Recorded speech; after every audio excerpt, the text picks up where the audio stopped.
Em, let's have a look how this sweet corn is coming on. Well, what a difference. Well, it's shot up, hasn't it? When we saw it last time, really small, and the pigeons were causing a real problem, weren't they? Yeah, the pigeons had one of them has not survived, but most of them have, and we had to net it.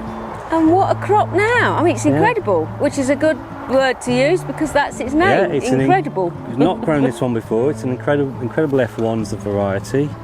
And it looks like it's got some good cobs forming, doesn't it? Yeah, I mean, some of them have got three cobs on. Yeah.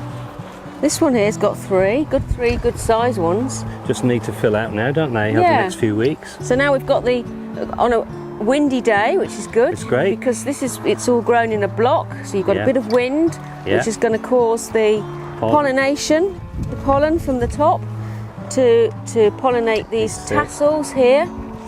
And then that will then create a nice full cob of corn. So ideal. I mean, it's a little bit windy here, but they're standing up okay. But in the past, I've tended to put a cane next to them. I think we're okay actually. We're fairly sheltered these days. But in the past, I've had very open ground, and I've had to put a cane in just so they don't blow over. But they're standing up well.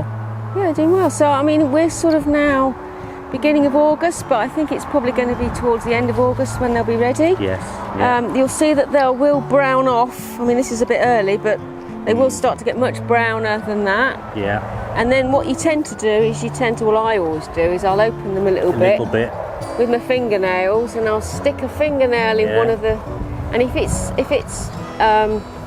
it's milky, that's right, isn't it? Yeah. If it's clear, then it's kind of not quite. If it's too watery, it's not ready. Too watery, it's not ready. And if nothing comes out very much, it's too long. It's always tricky, isn't it, judging it? But like you say, if you just peel it and just try one or two. Yeah. And what I've done in the past, don't think that just one of these has matured and is ripe and it's fine. Yeah. Think all the others are. You have to do them individually because you can harvest a whole lot, think they're done, and they're not. And you do need to do it individually anyway, don't you? You need to think, right, I just want one or two cobs for lunch, for dinner or whatever. Take them and put them straight in the pan, and then you can't beat them. And if you have got lots, they freeze really well. Have them over the winter. Yeah. So we'll see how we get on. Let's hope they fill out nicely for next time we're here.